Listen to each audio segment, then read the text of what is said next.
Hello, my name is Kinlock and I really like musicals, so I have a tendency to go see them and then I have a million thoughts that no one really wants to listen to in my real life. I would be chewing my friends' ears off about the minutiae of what I just saw, and rather than doing that, I spit my thoughts out into a video like this. So hopefully that's what you're here for and that's what you want to watch. Welcome. I recently saw Moulin Rouge, the stage show, and I saw it for the second time. The first time I saw it on stage was about 18 months ago, something like that. And this time I had a bit of a different experience. I enjoyed it both times, but this time, seeing it for the second time, knowing what I was getting myself in for and stuff, I think I was just able to be a bit more analytical and kind of understand it better. So what I want to talk about today is the differences between the film version and the stage show, the differences that are good, the differences that are bad, the differences that don't really make a difference. I don't know, to whether it's good or bad. So, the film, Moulin Rouge, we all know it, right? It's what catapulted Baz Luhrmann onto the international stage. He was already a big deal in Australia because, Strictly Ballroom, iconic.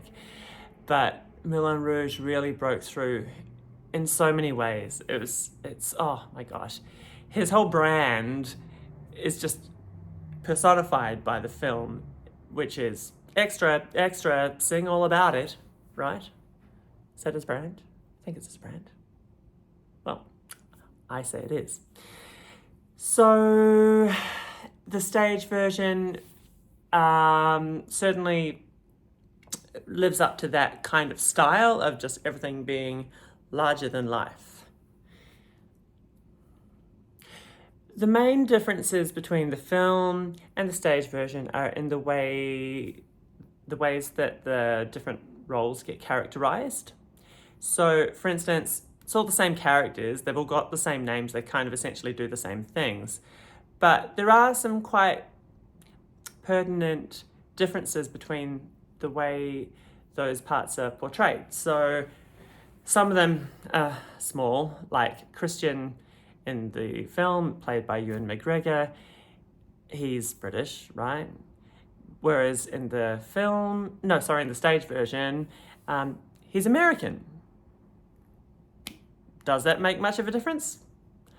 Not really. No, it kind of sets up a bit more of a contrast between Christian being American, the Duke being a toffee English dude. There's a bit more when you're comparing them. There's also the fact that maybe it slips into some of the music more easily with an American accent, seamless transition. I don't know, but it's just a distinction without a difference, in a way. Another character that's a bit different in the stage version is Harold Ziegler. This is the Jim Broadbent character. He's like the MC, the compere, the head honcho at the Moulin Rouge club. And he's a bit seedier in the film. A bit kind of, I don't know, you just kind of got to be on edge around him because he's just a bit creepy. But in the stage version, he's gay, and you're not allowed to be gay and creepy. So he's a bit more chummy with the girls at the club and with Satine and stuff. He's a bit more of a friend, but he still gets to kind of be all larger than life, and it seems like such a fun role. In some ways, he steals the show because he just looks like he, of anyone on stage, looks like he's having the most fun. Kind of a cool, iconic role in that regard. The two parts that have changed the most for the stage version are the Duke and Satine. Now, the Duke in the film version is, a real dweeby kind of guy and just you will be mine. That kind of vibe. And It's funny. It's over the top. It's not a realistic portrayal of a human being, but that's the style. It's fine. And it's just funny. And you kind of think, how can he possibly think that Satine might actually like him? There's no way that you would believe that because it's just not believable, right? Whereas in the stage version, he's a lot more kind of, he's the man. Like, he's younger, hotter, more self-assured, and he's just sort of like, I know what I want, and I'm gonna get it. He seems a bit more clued up. He seems to kind of catch on to things a bit more quickly, like, I can see through this whole charade, like, you're not fooling me. And he's still got that edge of, like, he can sort of switch and be kind of, like, make bad decisions. I mean, I don't know, that's not really what I'm trying to say. Like, he's still clearly the villain, and yeah, you're still kind of a little bit, you don't root for him, but you kind of get where he's coming from a bit better. And it's easier to envisage that maybe he and Satine could end up together. Maybe she would choose him because, like, he's got a few good assets. So the main difference between the film and the stage version is what they've done with Satine. Because while there are differences with the other characters, they still have, like, the same plot. They are still motivated by the same things. They have the same dreams and aspirations and goals and all of that. Whereas the new Satine is quite different. Like, she just doesn't seem to want the same things. And it's sometimes unclear what she does want, but let me describe what I mean. So, in the film, we are introduced to her in the club, and she's all like, diamond's a girl's best friend and all that, and she's, a sparkling diamond herself, and she's very alluring and all that. The same thing happens in the stage show, but in the first time we kind of see her alone and kind of get to know what makes her tick. In the film, she sings, one day I'll fly away, leave all this to yesterday, and it's all like floaty and ethereal, and it shows that she's a bit of a dreamer, and it's revealed that what she really wants is to be an actress. She doesn't want to be in the Moulin Rouge, entertaining men with her body. She wants to be taken seriously as a legitimate entertainer who has worked on her craft. And so she wants to be an actress. That's a goal. That's all you need. Cool, great. So she has something that she wants to achieve. That's good. We can root for her. Then the other thing that sort of drives her is, like, in her dealings with the Duke, she's sort of stringing him along in like this flirty, coquettish way, and really wants to keep him on the hook so that they're getting his money, but doesn't want to go so far as to actually sleep with him. So she's kind of trying to walk that fine line. And that's a really fun sort of game to watch, right? It adds a little bit of tension. And in the stage version, she sleeps with the Duke the moment they meet. And so that little game, that push and pull, it just isn't there. And it's a shame because there's just a lot of tension that gets missed. And then in her dealings with the Duke, it becomes really unclear what she's trying to achieve. The other thing that's really different is that it gets revealed, like, straight away as soon as we meet Satine that she's sick and dying. And so that becomes like a way bigger part of her story and seems to be the main thing that drives her, but then also doesn't always make sense because it's like, well, if you know you're about to die soon, then why does anything else matter? I don't know. So she never talks about wanting to be an actress. She's not playing the same sort of cat and mouse thing with the Duke. So what does she do? Well, the first time we get her alone in her dressing room, we get to see it's this great opportunity to sort of get to hear the cry of her heart and understand what she wants in life. But instead she like sits down in the mirror and looks at herself and she's just like, do you ever feel so paper thin? Something one blow away from caving in, like a stack of cards caving. I don't know what that lyric is, but it's basically like, I feel like a paper bag, but you know what? If I just kind of pretend I'm an explosive, baby, you're a firework. Boom, boom, boom, like the moon, moon, moon. And I guess that's her way of pumping herself up. It doesn't like set itself up to go anywhere.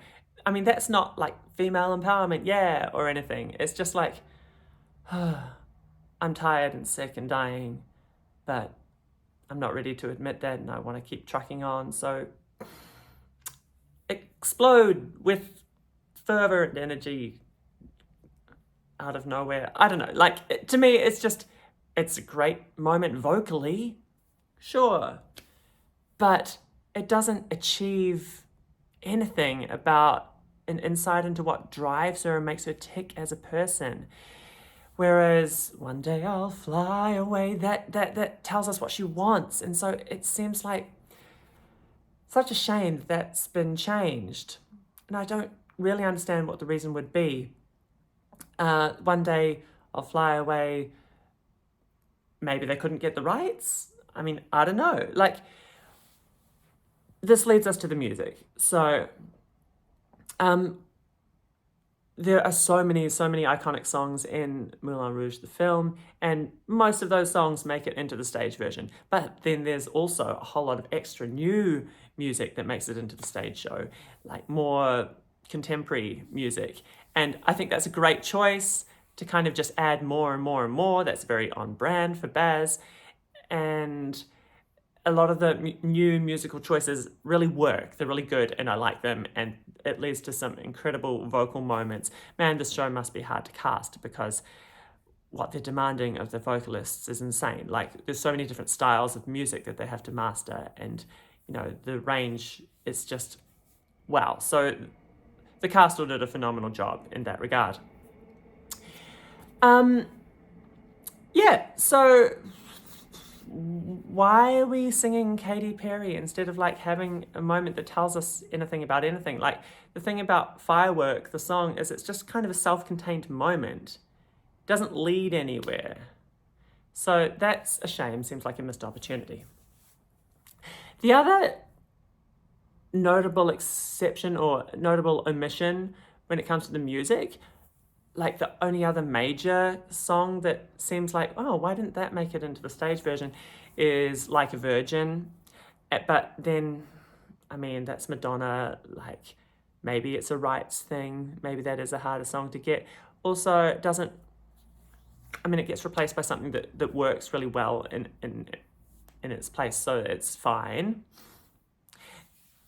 My main thing that I missed about not having Like a Virgin there was that we don't have any dancing butlers.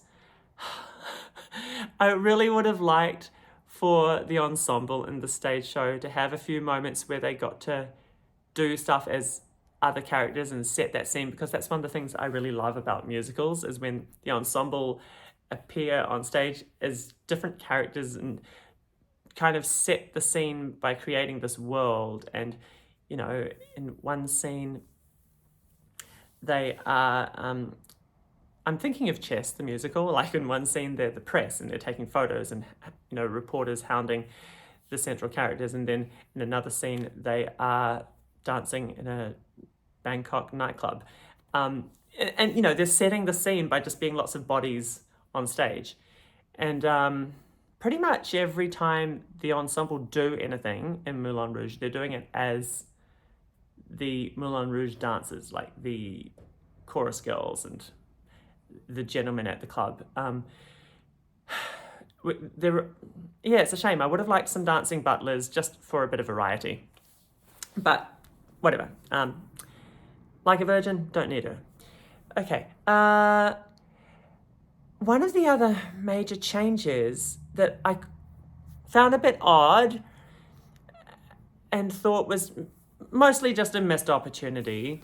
But it's not like detrimental or anything, just kind of like, oh, what a shame. You know how in the film you get to the end, and it's kind of what it's all been building up to, in this climactic moment where they actually put on this show within a show, and it's essentially Bollywood themed, like it's all set in India and it's got the incredible Indian costumes and they do some Bollywoodness, and I guess like Bollywood was having a Western mainstream moment at the time of Moulin Rouge, and it made a lot of sense. I don't think you could really get away with that now in the same way. It would just perhaps seem a bit insensitive, and I didn't notice any Indian people in the cast of the stage version, so I understand not going for that, but that also seems like a great opportunity to go for something new and put your own kind of stamp on the stage version, that it does something different. And I wanted more from that show within the show. Instead, when we get to that show within the show, we only see a little snippet of it, and it's just acting. There's no music in that moment, which does work dramatically, but it's a bit weird in terms of story, because the whole thing about Christian and what he wants to do is he's a composer, he writes these songs, and this show is supposedly a showcase for his music and his songs. And then when we see this show, there's no music and no songs. And I just think that's an opportunity for like a new original song that could have been really nice. Or even if you used existing music, you could have done something differently in that moment. And I just think it would have been that cherry on top. So that's my summary of the differences between the film and the stage version. What is really cool about seeing it all live on stage is just seeing all this magic take place right in front of you, and it really is quite magical. The pace is electrifying. It just kind of never stops. And a friend that I was with made the comment that, I think they're doing these songs faster than the recordings from, the original cast recording, or the original versions of the songs. And I'm like, yeah, probably, because that it's just like it's like a train that just never stops.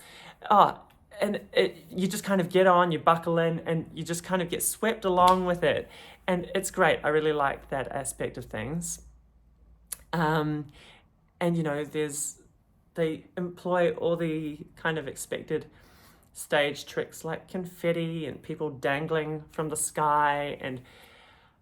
But my favorite thing visually was the sets. Oh my gosh, each time there's a new set, I was just like, They have these beautiful painted backdrops that are just gorgeous, like real sunsetty type colors, and as well as just kind of the set pieces that come on. I can't really do it justice trying to describe it with words. You have to just see it, because the visuals are just out of this world crazy good. So I really enjoy the stage version of Moulin Rouge. It's a bit of a shame that Satine doesn't get the same kind of, the same story, the same motives. I was going to wrap up, but I do want to say one more thing. I was trying to think why they might have changed that story with her, and like, especially the bit with her and the Duke, like, why does she sleep with him immediately?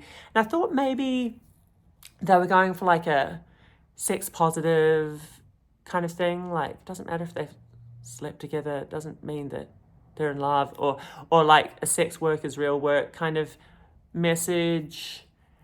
And maybe it's more realistic that she would sleep with him, but like, they didn't lean into that clearly enough or very strongly, so it wasn't, I'm not sure if that's what they were trying to achieve. I just thought her motives were really muddy, and I would like to see that cleaned up. Even if there have to be differences to the film version, in order for an audience to kind of get on board with those changes, you have to make them really clear what you're doing. And they did that with most of the other characters, but not with Satine. Yes, that's my summary. That's what I wanted to say. Thank you for watching.